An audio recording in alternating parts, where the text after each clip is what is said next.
Godzilla bootlegs, a staple of the Godzilla fandom. I think we can all agree that at some point we've had a bootleg or two. I'm looking at you, Imperial. Over the last month, this guy made waves on social media pages. At first I wanted nothing to do with it, but after doing some thinking, I figured I'd be the canary in the coal mine and take one for the team. For clarity, if the title of this video wasn't enough, this is not a legit Neca figure. Neca hasn't had the license to Godzilla figures since 2020, which is unfortunate because Neca released two amazing Godzilla figures before exiting the line after 6 years. So let's talk about this bootleg, then explore the options that you have and can spend your hard-earned cash on. Alright, so here we are with the Bootleg Godzilla 2024. As usual, we're just going to go ahead and go through things, starting with the box. And I have a lot to say about the box in this right here. There's a lot of things that you might see and you might not think nothing of. Honestly, I mean, if you just brought anybody in and they saw a Godzilla box, they'd just be like, oh, it's a Godzilla figure. But there's a lot that makes this very comical, and so we're going to go ahead and get into the specs of that with the box art first. So for context, I have not opened this figure quite yet, so it is all totally in the box, and I'm going to get my first look at it. Now here's one thing I do want to go ahead and point out about the box art right here. I think what this bootleg box art is going for is, I mean, it's probably lazy. That's probably all it is. I could be overly looking into it. But this does remind me of Shin Godzilla, where we had like the red background and Godzilla's face. It's just that if this was a Neca figure, I highly doubt that Neca would be doing this right here, because this is just really lazy. Neca is really known for a lot of their really nice box art. I mean, their Godzilla figures are some of my favorites, even over like the Hiya and SH Monsterarts, due to the fact it pays tribute to the respective movie. This one does the same right here, but this is literally just a screen capture of that one scene that maybe was like a money shot, but that's like really it though. I mean, honestly, this could be made in Photoshop in just a matter of seconds, honestly. Just cut the background out and put pink. And then for that right here, if you'll notice, we have the Godzilla text, but that's not all. We have Shin Godzilla, it says up there, so it just shows the level of laziness that they have with this right here. And then for that, it reads Godzilla, Kong, X-Kong, The New Empire, 2024. I'm not sure why they felt the need to add the 2024. Maybe they're trying to, like, market to people that specifically want to get that Godzilla, but it's just really lazy. And yes, this is a great shot, but good God, they just used it everywhere. I mean, yeah, we do have this little fade right here, and I feel like it would have made more sense to put Godzilla facing this way on this side. I mean, there's no logic to these bootlegs, and you're gonna tell in a moment once we get into the back of this right here, because there's a part of it that just makes me laugh, and I'm gonna go ahead and read it off to you guys as we go ahead and get into the actual back of this right here. And we do have some more cool shots, but again, these are just screenshots and just pictures that you can find on Google and just paste anywhere. It's such lazy as hell with this pink and black color scheme they got going on, which I guess is kind of cool. Oh, I forgot to look up here. Once again, we do have the Shin Godzilla text right there. Just, hey, they removed the Shin part right here, but they didn't bother removing this right here because they figured, oh, we won't notice it. Oh god, it's lazy as hell. No credits whatsoever. They do try to pass this off as a Neca figure with the Neca website right there and using the logo, but it's very much not a Neca figure. But we're gonna open it up before I read the back, and there he is right there. I can't no I can't say that I can't wait to see the face. I can't imagine what it's going to be like once I actually get a close-up on it. It's going to look bad. And then on the inside flap, we do have this. I could have swore on eBay they had pictures of the Hiya Godzilla because they were trying to pass it off, I guess, as, you know, Hiya quality or something. Terrible, terrible. I mean, we do have the Godzilla text right here, which I'll really say is kind of cool right there. Again, Shin Godzilla text, and once again, just reading Godzilla down there. And that's pretty well all I can say about that for the box art, except the final thing right here. So we're going to go ahead and talk about this. Let's digest this information right here. Godzilla, covered in pink dorsal fins, awakens in chaos, returns to its mission in the human world. Okay. A huge mechanical glove of King Kong with infinite power. The Beast, Scar King, is of full ferocity in his eyes. The dark nest, terrifying, King Kong clan, skulls, and swarms of slaves. A terrifying and sinister conspiracy may be quietly weighing out. I don't... It's almost like an AI or somebody just typed whatever the hell and it just came up with that right there. Oh, it's horrible. It's so horrible. That's all I gotta say. I usually don't read that stuff, but this right here, I felt the need to. But up next, we gotta get into the box and see how bad this is, and we'll do a comparison.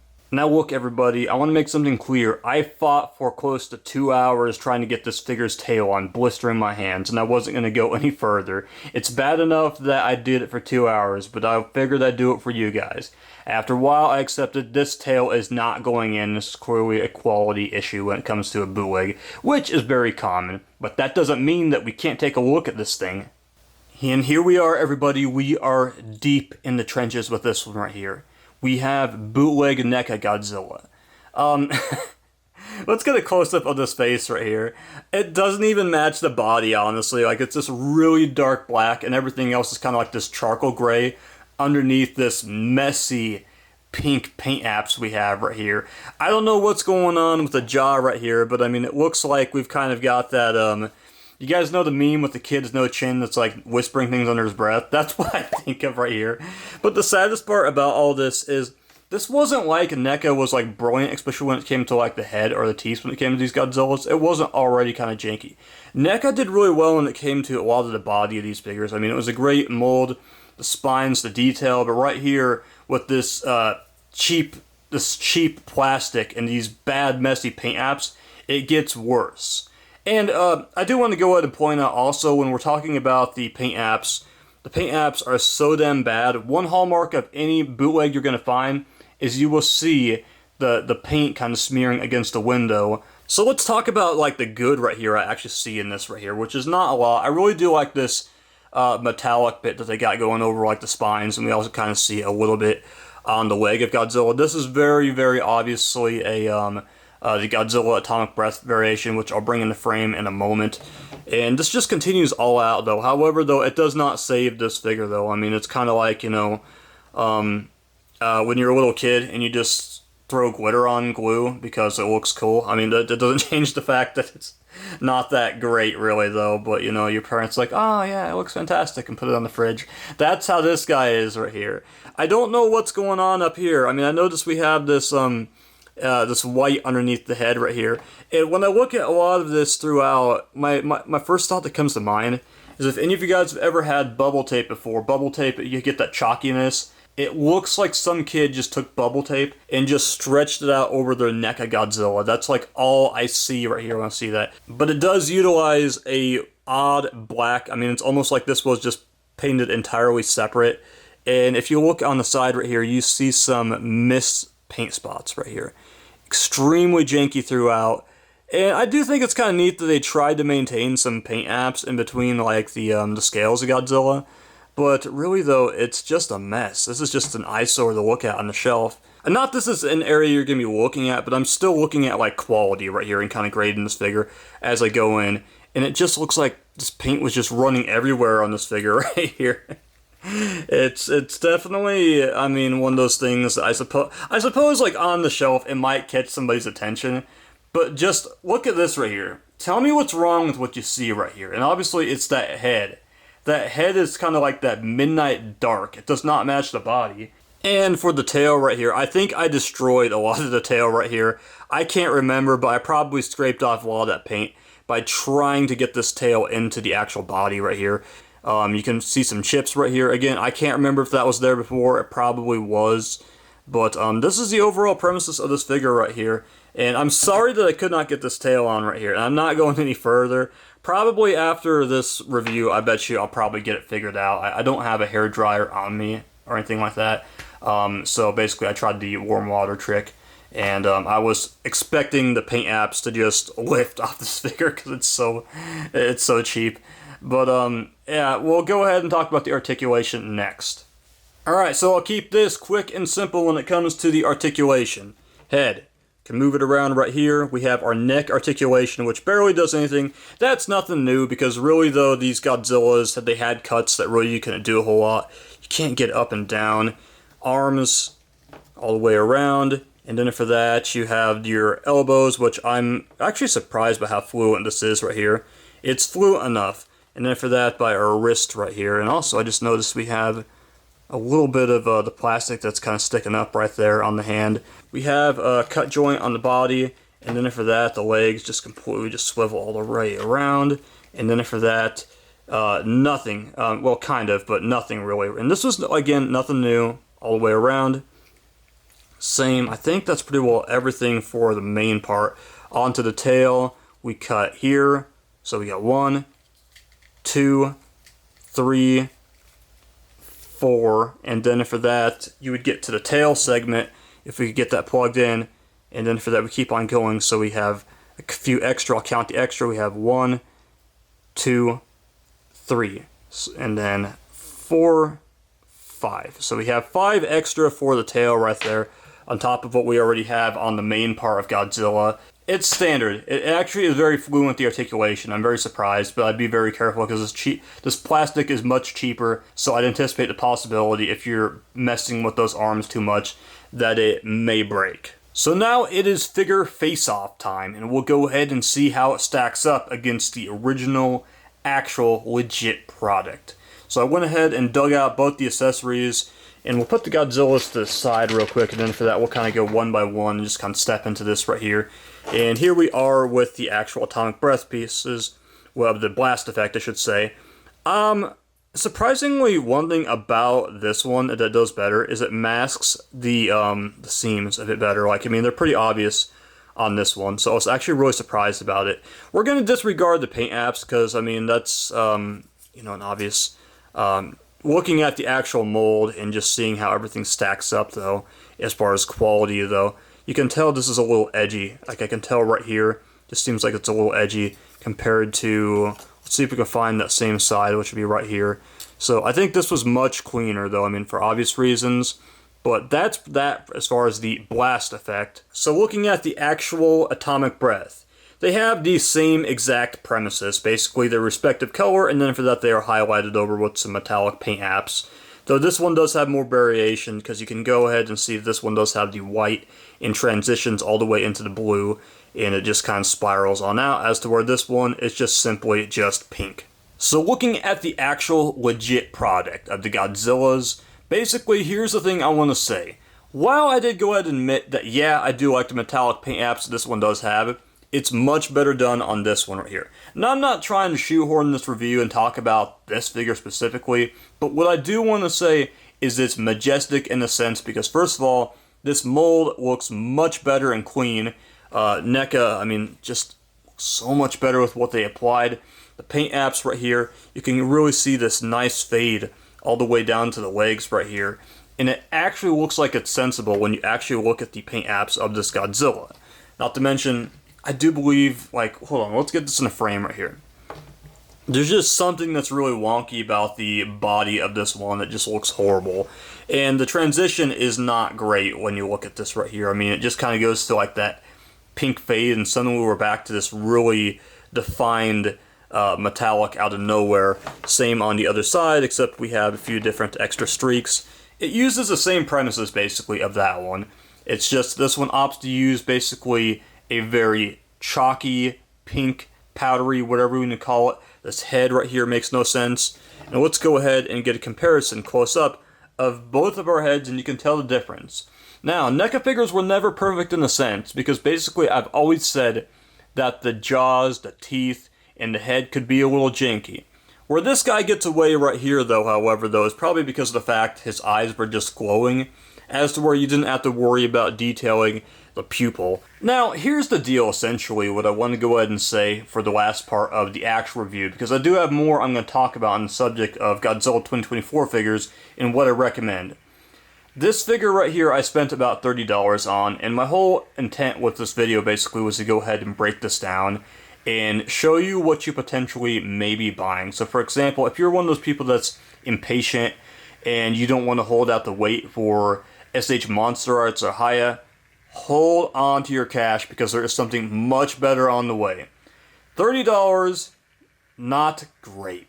If you're one of those people that likes collecting Godzilla bootlegs for whatever reason, then maybe this will find its way into your collection. I mean, there are people out there that do collect Godzilla bootlegs, and there's nothing wrong with that. I mean, the whole idea was to show you, this is what you're getting, break down the flaws, the paint apps, and compare it to the actual product.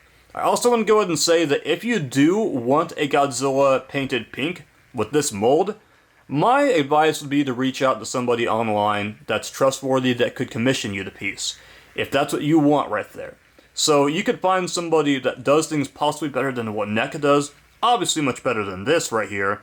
So there are options out there you can explore. So let's talk about the other options that are going to be on the market coming soon. Okay, so we're going to go ahead and talk about some of the options that you have available.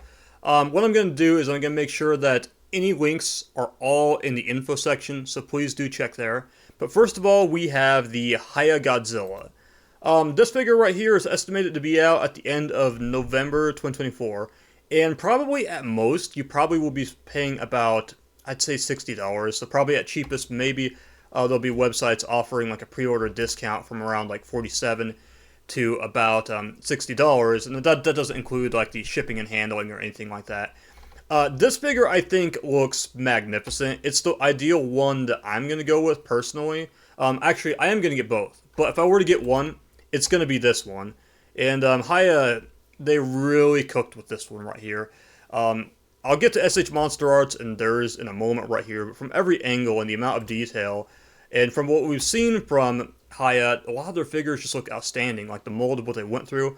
And the good thing about this is not like an old mold. This is just a brand new mold. I mean, as you can tell, this Godzilla is a lot more slimmed down. As we saw, the Godzilla in Godzilla X Kong has a lot more of a superhero build and different dorsal fins on the back as well right here.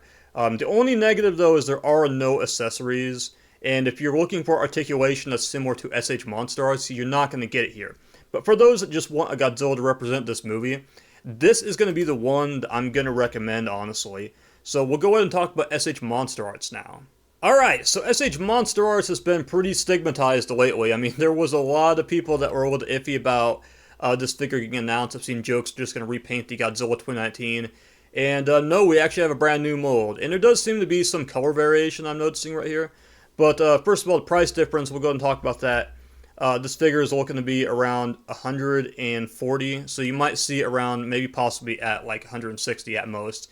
But $140 with what we have is probably going to be the cheapest you're going to find this for. Now, this is actually like, I want to be honest right here. I'm not trying to stigmatize SH Monsterarts any more than it already is. I'm not trying to boycott SH Monsterarts. But SH Monsterarts, I will say, based on these promo pics right here, this looks really nice, honestly. I'm really surprised with the level of detail.